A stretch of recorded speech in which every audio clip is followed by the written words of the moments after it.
Hello everyone. आज हम लोग देखेंगे बेस्ट 2000 करंट अफेयर सीरीज का सेट नंबर 22। इसमें हम लोग जनवरी 2022 से लेके अक्टूबर 2022 तक के करंट अफेयर को कवर करते हैं। इसके अलावा मैंने बेस्ट 300 जिसमें मैंने कवर किया है नवंबर और दिसंबर 2022 के करंट अफेयर, इसका पूरा कंपाइलेशन मैंने अपने टेलीग्राम चैनल पर डाल दिया है। चैनल का नाम है प्रतीक IQ और इसका लिंक मैं कमेंट बॉक्स में डाल दूँगा। और जो भी इम्पोर्टेंट क्वेश्चन रह गए हैं इसमें, उन सारे क्वेश्चन को मैं इस सीरीज में कवर कर रहा हूं। तो आते हैं पहले करंट अफेयर पे। सात्विक साईराज रंकी रेड्डी और चिराग शेट्टी सुपर 750 टूर्नामेंट जीतने वाली पहली भारतीय जोड़ी कौन सा खेल खेलते हैं? यहाँ पे मैं ऑप्शन ए पढ़ूंगा, सीधे आंसर बताते हुए चलूँगा। ऑप्शन ए आपका यहाँ पे सही आंसर हो जाएगा, बैडमिंटन। सात्विक साईराज रंकी रेड्डी और चिराग शेट्टी सुपर 750 टूर्नामेंट जीतने वाली पहली भारतीय जोड़ी कौन सा खेल खेलते हैं? तो ऑप्शन ए आपका यहाँ पे सही आंसर हो जाएगा, बैडमिंटन। नेक्स्ट आते हैं, भारत और किस देश ने महाकाली नदी पर पुल बनाने के लिए समझौता ज्ञापन पर हस्ताक्षर किए? सही आंसर क्या होगा? ऑप्शन डी आपका यहाँ पे सही आंसर हो जाएगा, नेपाल। भारत और किस देश ने महाकाली नदी पर पुल बनाने के लिए समझौता ज्ञापन पर हस्ताक्षर किए? तो ऑप्शन डी आपका यहाँ पे सही आंसर हो जाएगा, भारत और नेपाल ने। अब कुछ एक्स्ट्रा करंट अफेयर देख लेते हैं। मलयालम फिल्म निर्माता KP कुमारन को JC डेनियल अवार्ड 2022 से सम्मानित किया गया। JC डेनियल अवार्ड 2022 से किसे सम्मानित किया गया है? तो आंसर क्या होगा? मलयालम फिल्म निर्माता KP कुमारन को। और इसके अलावा एक पर्यावरणीय आपदा की कहानी कहने वाली फिल्म आवास व्यूहम ने 52वें केरल राज्य फिल्म पुरस्कार में सर्वश्रेष्ठ फिल्म का पुरस्कार जीता। 52वें केरल राज्य फिल्म पुरस्कार में सर्वश्रेष्ठ फिल्म का पुरस्कार किसने जीता? तो आंसर क्या होगा? आवास व्यूहम ने। नेक्स्ट आते हैं, मणिपुर विधानसभा चुनाव 2022 में बीजेपी ने कितनी सीट जीती? सही आंसर क्या होगा? ऑप्शन सी आपका यहाँ पे सही आंसर हो जाएगा, 32। मणिपुर विधानसभा चुनाव 2022 में बीजेपी ने कितनी सीट जीती? तो ऑप्शन सी आपका यहाँ पे सही आंसर हो जाएगा, 32। बीजेपी को कितनी मिली थी? 32। कांग्रेस को 5। और मणिपुर के CM कौन है? N बीरेन सिंह। और इसके अलावा जो 2023 में चुनाव हुए हैं, त्रिपुरा में हुआ था, तो त्रिपुरा विधानसभा चुनाव 2023 में बीजेपी को मिली है, भारतीय जनता पार्टी को 32, INC को, कांग्रेस को 3 और त्रिपुरा मोथा पार्टी शॉर्ट में बोलते हैं TMP को 13 सीट। और त्रिपुरा का CM कौन बने हैं? मानिक शाह। त्रिपुरा विधानसभा चुनाव 2023 में भारतीय जनता पार्टी को 32, इंडियन नेशनल कांग्रेस को 3, फिर त्रिपुरा मोथा पार्टी TMP को 13 और CM कौन है त्रिपुरा के? मानिक शाह। इसके अलावा नागालैंड विधानसभा चुनाव हुआ था 2023 में, जिसमें NDPP को 25 सीट मिली है। NDPP का मतलब क्या हुआ? Nationalist democratic progressive party. और भारतीय जनता पार्टी को 12। नागालैंड के CM कौन है? नेफ्यू रियो। और इसके अलावा आपको एक पॉइंट यहाँ पे याद रखना है, सलहौतु ओनुओ क्रूस ने 7 मार्च को नागालैंड की पहली महिला मंत्री बनकर इतिहास रच दिया। तो आपसे एग्जाम में पूछ सकता है, नागालैंड की पहली महिला मंत्री कौन बनी है? तो उनका नाम क्या है? सलहौतु ओनुओ क्रूस। और इसके अलावा मेघालय विधानसभा चुनाव 2023 में भारतीय जनता पार्टी को 2 सीट मिली है, कांग्रेस को 5 और NPP को 26। और मेघालय के CM कौन बने हैं? कोनराड संगमा। नेक्स्ट आते हैं, भारत की पहली डिजिटल लोक अदालत किस राज्य में शुरू हुई? सही आंसर क्या होगा? ऑप्शन बी आपका यहाँ पे सही आंसर हो जाएगा, राजस्थान और महाराष्ट्र में भी हुई थी। भारत की पहली डिजिटल लोक अदालत किस राज्य में शुरू हुई? तो ऑप्शन बी आपका यहाँ पे सही आंसर हो जाएगा, राजस्थान। नेक्स्ट आते हैं, हथकरघा और पावरलूम बुनकरों के लिए किस राज्य ने नेतन्ना बीमा योजना शुरू की है? सही आंसर यहाँ पे होगा, ऑप्शन ए, तेलंगाना। हथकरघा और पावरलूम बुनकरों के लिए किस राज्य ने नेतन्ना बीमा योजना शुरू की है? तो ऑप्शन ए आपका यहाँ पे सही आंसर हो जाएगा, तेलंगाना ने। और नेशनल हैंडलूम डे कब मनाते हैं? 7 अगस्त को। नेशनल हैंडलूम डे कब मनाते हैं? 7 अगस्त को। नेक्स्ट आते हैं,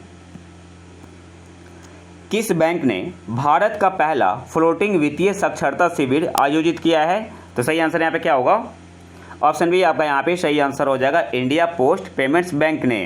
किस बैंक ने भारत का पहला फ्लोटिंग वित्तीय साक्षरता शिविर आयोजित किया है? तो ऑप्शन बी आपका यहाँ पे सही आंसर होगा, इंडिया पोस्ट पेमेंट्स बैंक ने। नेक्स्ट आते हैं,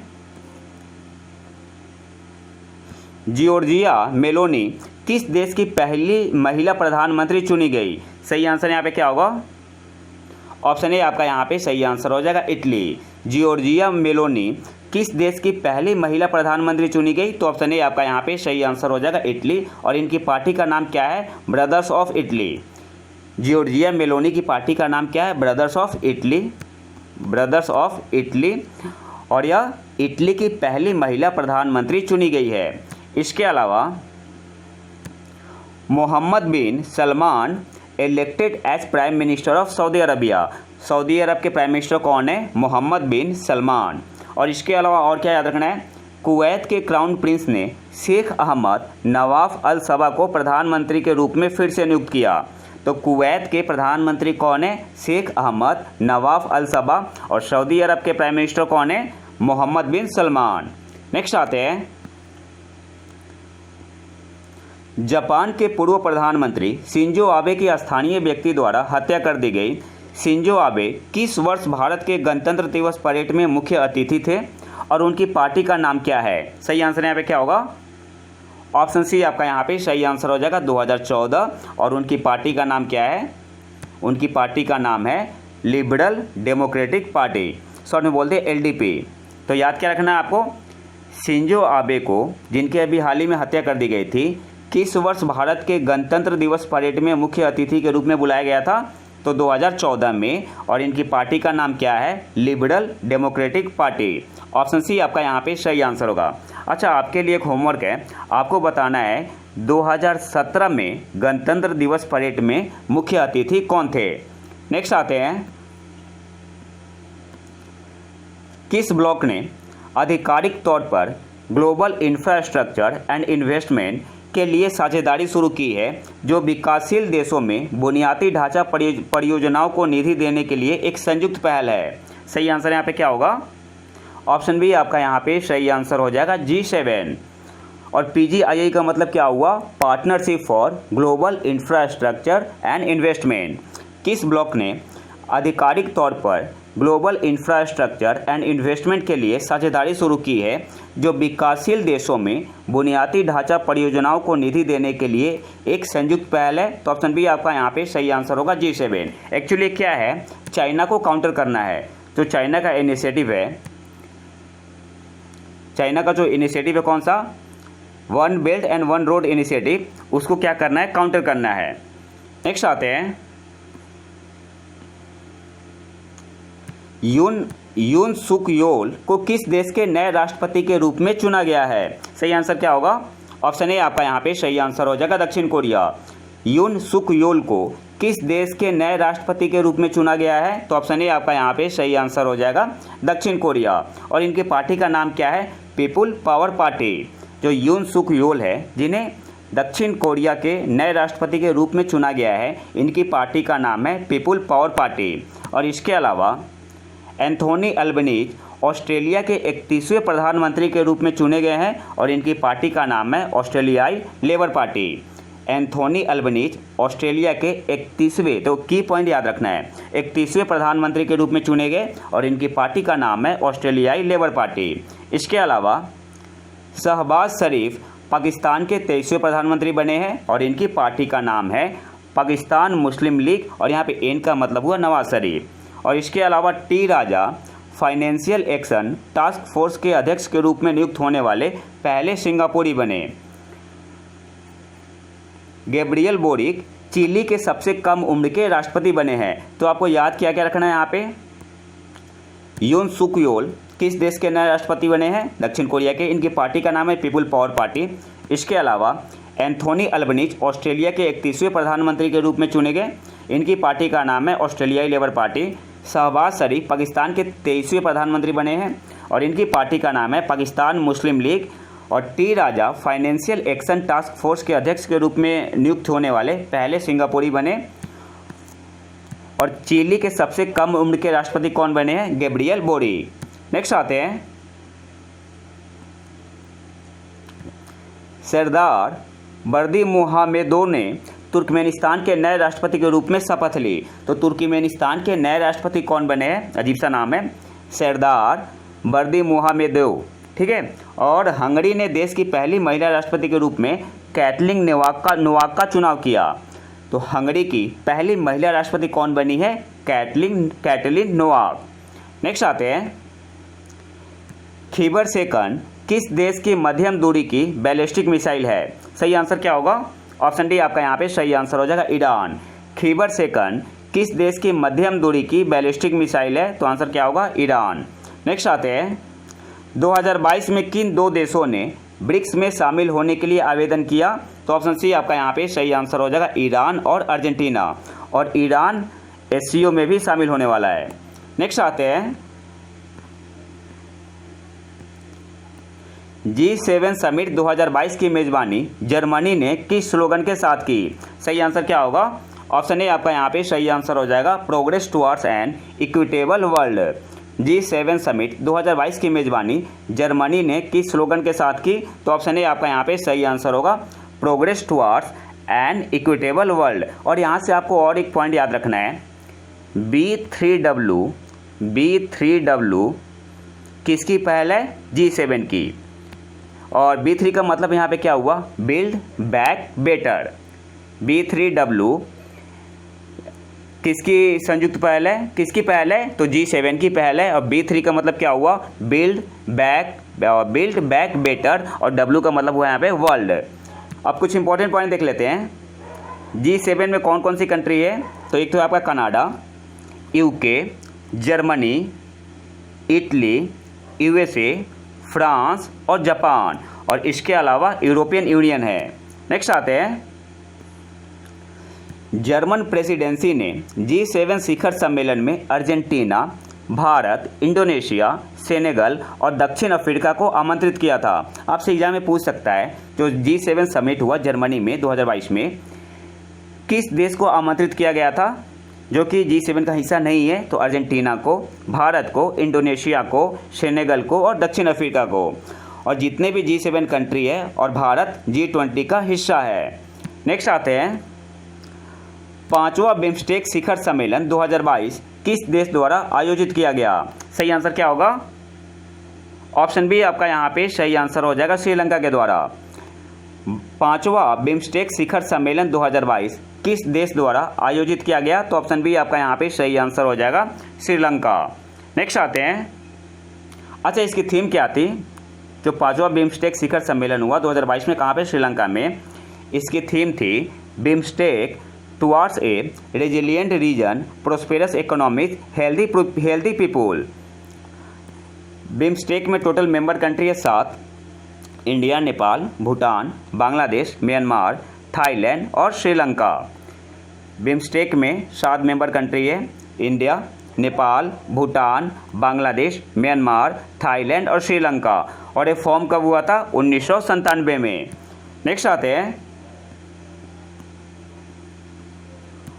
वन ओशियन समिट 2022 किस देश में आयोजित किया गया। सही आंसर यहाँ पे क्या होगा, ऑप्शन सी आपका यहाँ पे सही आंसर हो जाएगा, फ्रांस में। वन ओशियन समिट 2022 किस देश में आयोजित किया गया। तो ऑप्शन सी आपका यहाँ पे सही आंसर हो जाएगा, फ्रांस में। नेक्स्ट आते हैं, विश्व के सबसे तेज सुपर कंप्यूटर का क्या नाम है। सही आंसर क्या होगा, ऑप्शन ए आपका यहाँ पे सही आंसर हो जाएगा, फ्रंटियर। पहले फुगागू था, अभी कौन है, फ्रंटियर। विश्व के सबसे तेज सुपर कंप्यूटर का क्या नाम है। तो ऑप्शन ए आपका यहाँ पे सही आंसर हो जाएगा, फ्रंटियर। अच्छा आपको बताना है, परम कामरूप और परम गंगा किस IIT में है। नेक्स्ट आते हैं, स्काई ब्रिज 721 किस देश में दुनिया का सबसे लंबा पैदल यात्री सस्पेंशन ब्रिज है। सही आंसर क्या होगा, ऑप्शन डी आपका यहाँ पे सही आंसर हो जाएगा, चेक रिपब्लिक। स्काई ब्रिज 721 किस देश में दुनिया का सबसे लंबा पैदल यात्री सस्पेंशन ब्रिज है। तो ऑप्शन डी आपका यहाँ पे सही आंसर होगा, चेक रिपब्लिक। नेक्स्ट आते हैं, किस देश ने नूर 2 दूसरा सैन्य उपग्रह मिलिट्री सैटेलाइट कक्षा में लॉन्च किया। सही आंसर क्या होगा, ऑप्शन ए आपका यहाँ पे सही आंसर हो जाएगा, ईरान ने। किस देश ने नूर 2 दूसरा सैन्य उपग्रह कक्षा में लॉन्च किया। तो ऑप्शन ए आपका यहाँ पे सही आंसर हो जाएगा, ईरान ने। और इसके अलावा ईरान के जो 2 इंपॉर्टेंट और सैटेलाइट हैं, एक तो है आपका रसद-1, किस टाइप का सैटेलाइट है, इमेजिंग सैटेलाइट है, और इसने कौन सा रॉकेट यूज़ किया था, 2011 में इसे लॉन्च किया गया था, और रॉकेट यूज किया था ईरान ने साफिर रॉकेट। और दूसरा है जफर-1, यह क्या है, कम्युनिकेशन सैटेलाइट है, और इसने यूज किया था सिमोरक रॉकेट, और इसे लॉन्च किया गया था 2020 में। नेक्स्ट आते हैं, संयुक्त राष्ट्र ने किस दिन को इस्लामोफोबिया का मुकाबला करने के लिए अंतर्राष्ट्रीय दिवस घोषित किया? तो ऑप्शन बी आपका यहाँ पे सही आंसर हो जाएगा 15 मार्च को। संयुक्त राष्ट्र ने किस दिन को इस्लामोफोबिया का मुकाबला करने के लिए अंतर्राष्ट्रीय दिवस घोषित किया? तो ऑप्शन बी आपका यहाँ पे सही आंसर हो जाएगा 15 मार्च को। नेक्स्ट आते हैं, कौन सा देश नागरिक हवाई क्षेत्र में ड्रोन को संचालित करने की अनुमति देने वाला दुनिया का पहला देश बन गया है? सही आंसर क्या होगा? ऑप्शन सी आपका यहाँ पे सही आंसर हो जाएगा इजराइल। अच्छा, इजराइल में एक बात है, सुरक्षा के साथ कोई भी समझौता नहीं करते। कौन सा देश नागरिक हवाई क्षेत्र में ड्रोन को संचालित करने की अनुमति देने वाला दुनिया का पहला देश बन गया है? तो ऑप्शन सी आपका यहाँ पे सही आंसर हो जाएगा इजराइल। नेक्स्ट आते हैं, सिक्किम और किस राज्य सरकार ने जुलाई 2022 में एक नया पारस्परिक परिवहन समझौता रेसिप्रोकल ट्रांसपोर्ट एग्रीमेंट किया? सही आंसर क्या होगा? ऑप्शन ए आपका यहाँ पे सही आंसर हो जाएगा सिक्किम और वेस्ट बंगाल, पश्चिम बंगाल ने। सिक्किम और किस राज्य सरकार ने जुलाई 2022 में एक नया पारस्परिक परिवहन समझौता किया? तो ऑप्शन ए आपका यहाँ पे सही आंसर होगा पश्चिम बंगाल ने। नेक्स्ट आते हैं, लोकसभा अध्यक्ष ओम बिरला ने किस देश में स्वतंत्रता सेनानी और कृषक पांडुरंग खानखोजे की प्रतिमा का अनावरण किया? तो ऑप्शन सी आपका यहाँ पे सही आंसर होगा मैक्सिको में। लोकसभा अध्यक्ष ओम बिरला ने किस देश में स्वतंत्रता सेनानी और कृषक पांडुरंग खानखोजे की प्रतिमा का अनावरण किया? तो ऑप्शन सी आपका यहाँ पे सही आंसर होगा मैक्सिको में, और इंपॉर्टेंट क्वेश्चन है। नेक्स्ट आते हैं, हुवेन लैंगलोन किस राज्य की भारतीय मार्शल आर्ट है? सही आंसर क्या होगा? ऑप्शन डी आपका यहाँ पे सही आंसर हो जाएगा मणिपुर। हुवेन लैंगलोन किस राज्य की भारतीय मार्शल आर्ट है? तो ऑप्शन डी आपका यहाँ पे सही आंसर हो जाएगा मणिपुर। नेक्स्ट आते हैं, अंतर्राष्ट्रीय पृथ्वी दिवस 2023 का विषय क्या है? ऑप्शन बी आपका यहाँ पे सही आंसर हो जाएगा इन्वेस्ट इन आवर प्लेनेट। अंतर्राष्ट्रीय पृथ्वी दिवस 2023 का थीम क्या है? तो ऑप्शन बी आपका यहाँ पे सही आंसर हो जाएगा इन्वेस्ट इन आवर प्लेनेट। और 2022 का थीम भी सेम था, ठीक है। और अर्थ डे, वर्ल्ड अर्थ डे कब मनाते हैं? 22 अप्रैल को। और इसके अलावा कुछ इंपॉर्टेंट पॉइंट देख लेते हैं। संयुक्त राष्ट्र महासभा ने 2008 को पृथ्वी ग्रह का अंतर्राष्ट्रीय वर्ष घोषित किया गया था। अंतर्राष्ट्रीय वर्ष घोषित किया था। तो आपसे एग्जाम में पूछ सकता है, यूनाइटेड नेशन जनरल असेंबली ने किस वर्ष को पृथ्वी ग्रह का अंतर्राष्ट्रीय वर्ष घोषित किया था? तो आंसर क्या होगा? 2008 को। और इसके अलावा जैविक विविधता के लिए अंतर्राष्ट्रीय दिवस international day for biological diversity कब मनाया जाता है? तो 22 मई को। और 2022 की इसकी थीम क्या थी?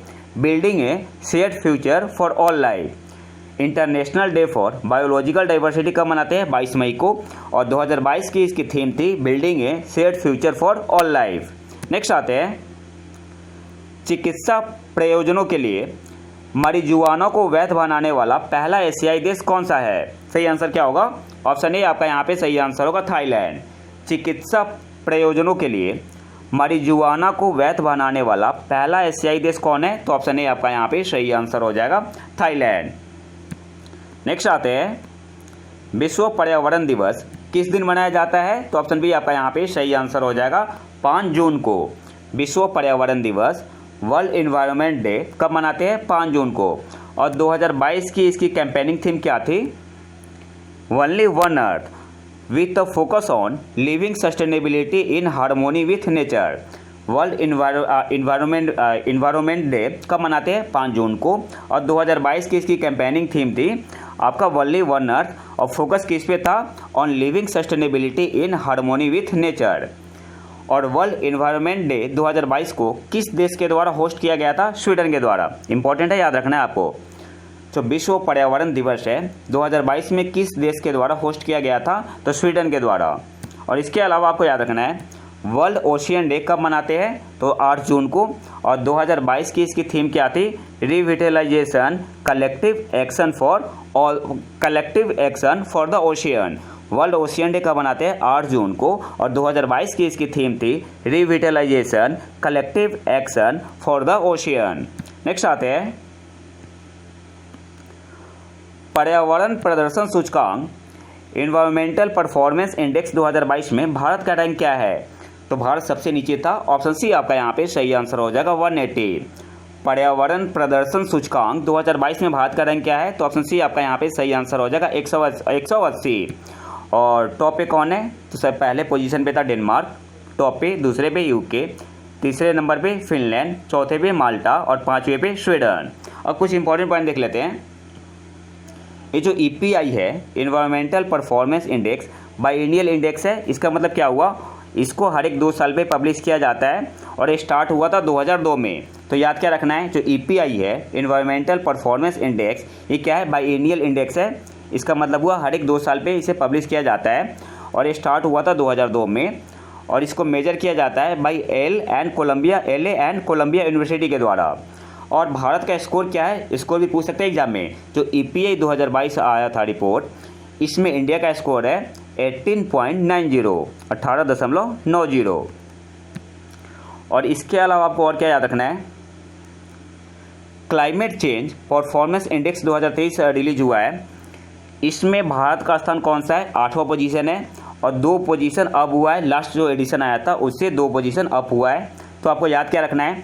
क्लाइमेट चेंज परफॉर्मेंस इंडेक्स 2023 में भारत की रैंक कितनी है? तो भारत की रैंक है 8।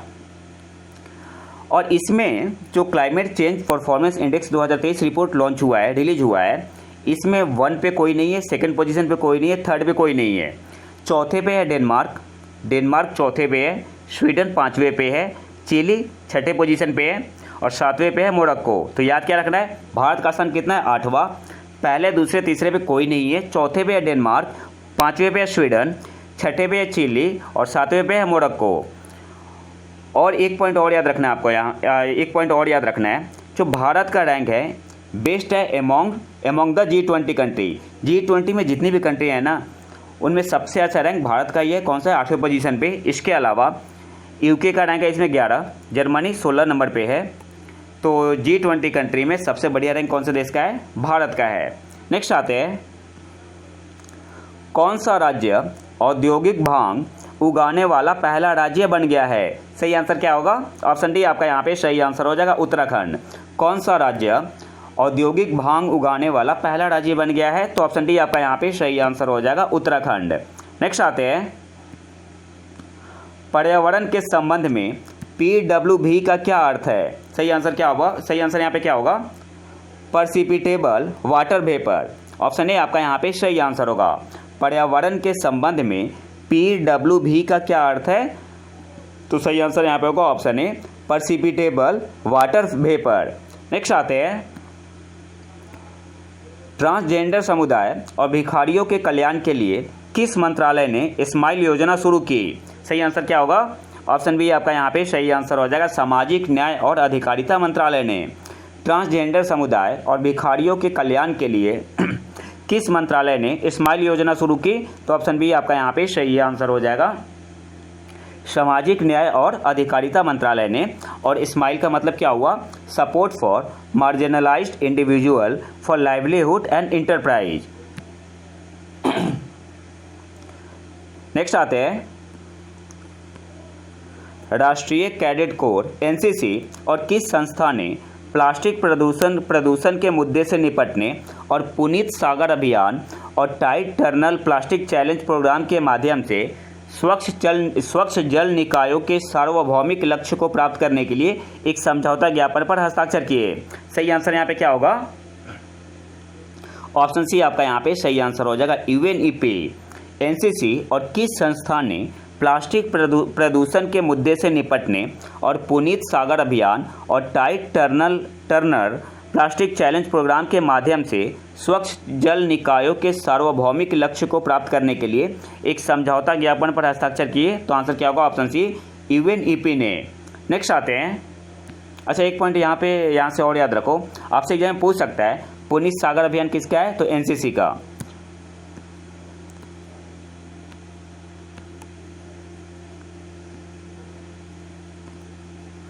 वर्ल्ड हैप्पीनेस इंडेक्स 2023 में भारत का रैंक क्या है? सही आंसर यहाँ पे क्या होगा? ऑप्शन ए आपका यहाँ पे सही आंसर हो जाएगा 126। वर्ल्ड हैप्पीनेस इंडेक्स 2023 में भारत का रैंक क्या है? तो ऑप्शन ए आपका यहाँ पे सही आंसर होगा 126। और 2022 में कितनी रैंक थी? जो पिछले साल भारत की रैंक थी 136, पिछले साल थी 136। और टॉप पे कौन है? तो लगातार छठे साल टॉप पे कौन है? फिनलैंड। फिनलैंड लगातार छठे साल टॉप पे है। इसके अलावा आपको याद रखना है इंटरनेशनल डे ऑफ हैप्पीनेस कब मनाते हैं? 20 मार्च को। इंटरनेशनल डे ऑफ हैप्पीनेस कब मनाते हैं? 20 मार्च को। और 2023 में इसका 10th एनिवर्सरी है। नेक्स्ट आते हैं, संयुक्त राष्ट्र द्वारा जारी सस्टेनेबल डेवलपमेंट गोल रिपोर्ट 2022 में भारत का रैंक क्या है? सही आंसर यहाँ पे होगा ऑप्शन बी 121। संयुक्त राष्ट्र द्वारा जारी सस्टेनेबल डेवलपमेंट गोल रिपोर्ट 2022 में भारत का रैंक क्या है? तो ऑप्शन बी आपका यहाँ पे सही आंसर हो जाएगा 121। और इसके अलावा आपको क्या याद रखना है यहाँ पे, भारत का स्कोर क्या है? रैंक तो है 121 और स्कोर है 60.32। स्कोर भी आपको याद रखना है, पूछ सकता है एग्जाम में, या तो ऐसे मिल सकता है ऑप्शन में 60.30, लेकिन एग्जैक्ट अगर देते तो 60.32। और टॉप किसके द्वारा किया गया है? तो टॉप पे है फिनलैंड, डेनमार्क और स्वीडन। नेक्स्ट आते हैं, भारत की सबसे बड़ी पवन टरबाइन हाल ही में किस राज्य में स्थापित की गई है? तो ऑप्शन डी आपका यहाँ पे सही आंसर हो जाएगा गुजरात। भारत की सबसे बड़ी पवन टरबाइन विंड टरबाइन हाल ही में किस राज्य में स्थापित की गई है? तो ऑप्शन डी आपका यहाँ पे सही आंसर हो जाएगा गुजरात में। नेक्स्ट आते हैं, किस संस्था ने इंफ्रास्ट्रक्चर रेजिलियंस एक्सेलरेटर फंड की घोषणा की? सही आंसर यहाँ पे क्या होगा? ऑप्शन ए आपका यहाँ पे सही आंसर हो जाएगा CDRI ने। किस संस्था ने इंफ्रास्ट्रक्चर रेजिलियंस एक्सेलरेटर फंड की घोषणा की? तो ऑप्शन ए आपका यहाँ पे सही आंसर हो जाएगा CDRI ने। और CDRI का मतलब क्या हुआ? Coalition for disaster resilient infrastructure. और इसको सपोर्ट किसके द्वारा किया जा रहा है? इसे सपोर्ट किया जा रहा है UNDP और UNDRR के द्वारा। नेक्स्ट आते हैं, किस केंद्रीय मंत्रालय ने ई कचरा प्रबंधन नियम 2022 अधिसूचित किया? सही आंसर यहाँ पे क्या होगा? ऑप्शन सी आपका यहाँ पे सही आंसर हो जाएगा पर्यावरण, वन और जलवायु परिवर्तन मंत्रालय ने। किस केंद्रीय मंत्रालय ने ई कचरा प्रबंधन नियम 2022 अधिसूचित किया? तो ऑप्शन सी आपका यहाँ पे सही आंसर हो जाएगा पर्यावरण, वन और जलवायु परिवर्तन मंत्रालय ने। और इफेक्टिव कब से हुआ है? 1 अप्रैल 2023 से। और इसके अलावा आपको याद क्या रखना है, इसमें जो नया रूल आया है इसमें साइलेंट फीचर क्या है? तो की पॉइंट याद रखो, applicable to every manufacturer, producer, dismantler and recycler. ये किस पे एप्लीकेबल है? To every manufacturer, producer, dismantler और रिसाइकलर। इसके अलावा आपको याद रखना है यहाँ पे कुछ इंपॉर्टेंट पॉइंट जो याद रखो आप यहाँ पे, schedule 1 expanded and now 106 triple E has been included under EPR regime. तो की पॉइंट क्या है यहाँ पे? 106 की पॉइंट है। तो आपको याद क्या रखना है, शेड्यूल 1 को एक्सपेंड किया गया है और अब 106 triple E has been included under EPR regime. तो ये की पॉइंट हो गया। तो अब मैं PDF डाल दूंगा वहाँ पे, देखिए टेलीग्राम पे, अब वहाँ से एक पॉइंट आप नोट कर लेना। इसके अलावा management of solar PV module panel cell added in new rule. तो किसे ऐड किया गया है इसमें? तो management of solar PV module panel cells added in new rule. तो इन सारे आपको की पॉइंट को केवल याद रखना है। मैं PDF डाल दूंगा, टेलीग्राम पे डाला हुआ है, तो वहाँ से आपको बस की पॉइंट नोट कर लेना है। नेक्स्ट आते हैं, किस खिलाड़ी को ध्यानचंद खेल रत्न पुरस्कार 2022 से सम्मानित किया गया? तो ऑप्शन ए आपका यहाँ पे सही आंसर हो जाएगा शरथ कमल को। किस खिलाड़ी को ध्यानचंद खेल रत्न पुरस्कार 2022 से सम्मानित किया गया? तो ऑप्शन ए आपका यहाँ पे सही आंसर हो जाएगा शरथ कमल को। और इसके अलावा मैंने पूरा डिटेल दिया हुआ है, अर्जुन अवार्ड किनको मिला है? तो सीमा पुनिया, फिर क्या बोलते हैं लक्ष्य सेन, इन सबको क्या मिला हुआ है? अर्जुन अवार्ड मिला हुआ है। तो PDF में आप इसको देख लेना और वहाँ से नोट कर लेना, क्योंकि काफ़ी सारा है। ये सारे अर्जुन अवार्ड, फिर द्रोणाचार्य अवार्ड रेगुलर में लाइफ टाइम किसे मिला है, सब कुछ पीडीएफ में मिल जाएगा और टेलीग्राम से आप लोग पीडीएफ ले लेना, वहाँ पे देख सकते हो। नेक्स्ट आते हैं, हाल ही में घोषित की गई फ्रीजियन कैप्स किस इवेंट का शुभंकर है? सही आंसर यहाँ पे क्या होगा? ऑप्शन बी आपका यहाँ पे सही आंसर हो जाएगा, पेरिस 2022 ओलंपिक का। हाल ही में घोषित की गई फ्रीजियन कैप्स किस इवेंट का शुभंकर है? तो ऑप्शन बी आपका यहाँ पे सही आंसर हो जाएगा, पेरिस 2024 ओलंपिक का। नेक्स्ट आते हैं, किस संस्था ने भारतीय राज्यों पर सांख्यिकी की पुस्तिका 2021-22 जारी की? तो ऑप्शन ए आपका यहाँ पे सही आंसर हो जाएगा, आरबीआई ने। किस संस्था ने भारतीय राज्यों पर सांख्यिकी की पुस्तिका 2021-22 जारी की? तो ऑप्शन ए आपका यहाँ पे सही आंसर होगा, आरबीआई ने। नेक्स्ट आते हैं, किस देश ने RH-200 साउंडिंग रॉकेट लॉन्च किया? तो ऑप्शन डी आपका यहाँ पे सही आंसर हो जाएगा, भारत ने। किस देश ने RH-200 साउंडिंग रॉकेट लॉन्च किया? तो ऑप्शन डी आपका यहाँ पे सही आंसर हो जाएगा, भारत ने। और किसने किया था? इसरो ने। नेक्स्ट आते हैं, भारत का नया अटॉर्नी जनरल किसे नियुक्त किया गया है? तो ऑप्शन बी आपका यहाँ पे सही आंसर हो जाएगा, आर वेंकटरमणी को। और अटॉर्नी जनरल ऑफ इंडिया के बारे में कौन से आर्टिकल में मेंशन है? तो आर्टिकल 76 में। और एडवोकेट जनरल ऑफ स्टेट का कौन से आर्टिकल में मेंशन है? आर्टिकल 165 में। आर्टिकल 76 में किनके बारे में है? Attorney general of India. और आर्टिकल 165 में किसके लिए है? For advocate general of state के लिए। नेक्स्ट आते हैं, कौन सा बैंक इलेक्ट्रॉनिक बैंक गारंटी जारी करने वाला भारत का पहला बैंक बन गया है? तो ऑप्शन ए आपका यहाँ पे सही आंसर हो जाएगा, HDFC बैंक। कौन सा बैंक इलेक्ट्रॉनिक बैंक गारंटी जारी करने वाला भारत का पहला बैंक बन गया है? तो ऑप्शन ए आपका यहाँ पे सही आंसर हो जाएगा, HDFC बैंक। नेक्स्ट आते हैं, केंद्र सरकार ने फार्मा फर्मों के विपणन प्रथाओं मार्केटिंग प्रैक्टिसेज की समीक्षा के लिए एक 5 सदस्यीय समिति का गठन किया। समिति की अध्यक्षता किसके द्वारा की गई? तो ऑप्शन बी आपका यहाँ पे सही आंसर हो जाएगा, VK पॉल। केंद्र सरकार ने फार्मा फर्मों के मार्केटिंग प्रैक्टिसेज की समीक्षा के लिए एक 5 सदस्यीय समिति का गठन किया। समिति की अध्यक्षता किसके द्वारा की गई? तो ऑप्शन बी आपका यहाँ पे सही आंसर हो जाएगा, VK पॉल। अच्छा, आपको कमेंट्स में बताना है किरीट पारी का संबंध किससे है? नेक्स्ट आते हैं, किस कमेटी से इनका संबंध है? UNDP मानव विकास सूचकांक 2021 पर भारत की रैंक क्या है? तो ऑप्शन सी आपका यहाँ पे सही आंसर हो जाएगा, 132। UNDP मानव विकास सूचकांक 2021 में भारत की रैंक क्या है? तो ऑप्शन सी आपका यहाँ पे सही आंसर हो जाएगा, 132। और इसके अलावा आपको याद क्या रखना है, भारत का स्कोर इसमें कितना था?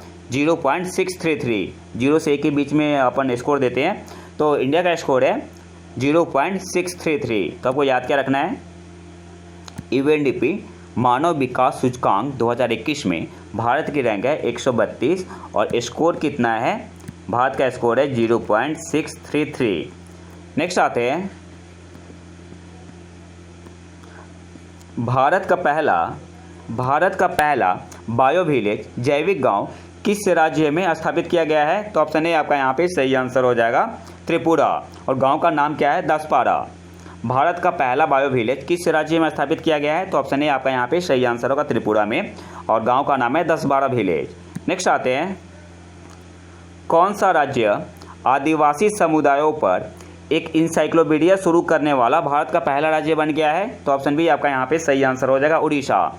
कौन सा राज्य आदिवासी समुदायों पर एक इंसाइक्लोपीडिया शुरू करने वाला भारत का पहला राज्य बन गया है? तो ऑप्शन बी आपका यहाँ पे सही आंसर हो जाएगा, उड़ीसा। नेक्स्ट आते हैं,